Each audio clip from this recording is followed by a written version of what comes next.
Most chain steakhouses across the US tend to get a bad rap, but a select few of them actually serve up quality cuts that can easily go toe-to-toe with any fine dining room in the country.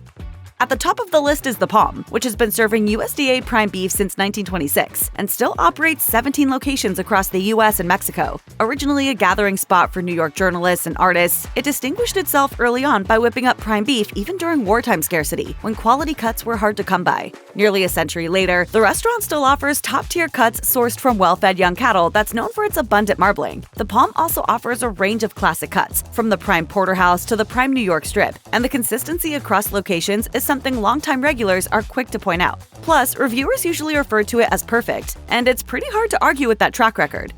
Iconic steakhouse Ruth's Chris has its own origin story worth knowing. In 1965, founder Ruth mortgaged her home for $22,000 to buy a steakhouse. When the original location burned down in 1976, she rebuilt under a new roof and added her own name to the marquee. That's the Ruth in Ruth's Chris, her name in front of the one she originally bought. Today, every steak at Ruth's Chris is broiled at 1800 degrees before being served on a 500-degree plate, so the last bite is just as good as the first. Overall, patrons say the quality more than justifies the price. And the cowboy ribeye has a particularly royal following.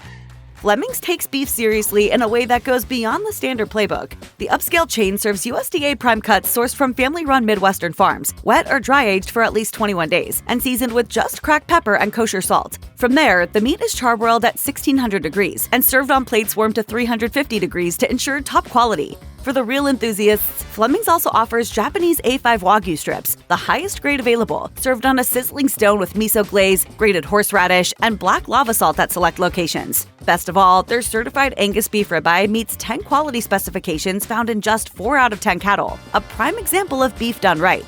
Fogo de Chão offers a different experience compared to most chains on this list. The Brazilian churrascaria format means a rotating team of gauchos brings the meat directly to your table on massive skewers and carves it tableside, continuously and for as long as you want it. The set menu includes picanha, ribeye, filet mignon, and fraldinha, a Brazilian bottom sirloin, all lightly seasoned and cooked over an open flame for a distinctly smoky char. Nothing on the menu here grades below USDA choice, guaranteeing a solid baseline across the board. The full experience also comes with access to the market table, which features a spread of vegetables, salads, and sides that guests can revisit throughout the meal. For diners who prefer to order off the churrascaria format, there's everything from a tomahawk ribeye that's been dry-aged for 42 days to Wagyu options across 3 cuts.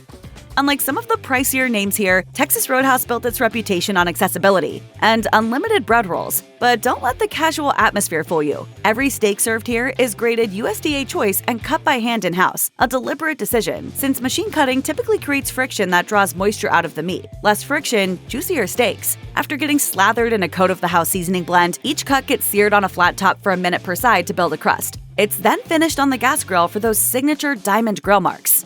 A Chicago original, Morton's has been sourcing its USDA prime beef from the same supplier since it opened in 1978, and that kind of consistency is rare to come by. Alongside the classic cuts, the menu also includes a surf and turf menu, American Wagyu, and Japanese A5 Wagyu, with optional add-ons like blue cheese butter, cognac sauce au poivre, or black truffle butter. Better yet, portions here run large, and diners tend to notice, so make sure you come on an empty stomach.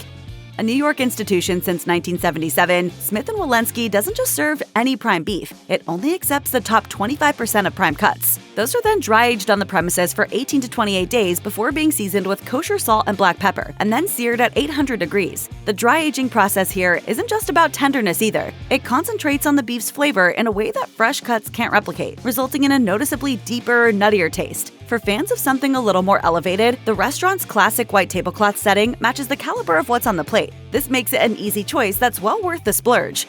Rounding up the list is LongHorn Steakhouse, where it definitely pays to know the menu. Although not every cut here is the same grade, the outlaw ribeye, the porterhouse, and the T-bone typically sit at the higher end. That said, all steaks arrive fresh, never frozen, and they're always prepared with the utmost care. Whether it goes on the char grill or the flat top depends on the cut, though you can rest assured that the kitchen takes that distinction seriously. Ultimately, heading out for a steak at a popular chain doesn't have to end in disappointment or compromise. That said, it's all a matter of knowing where to sit down.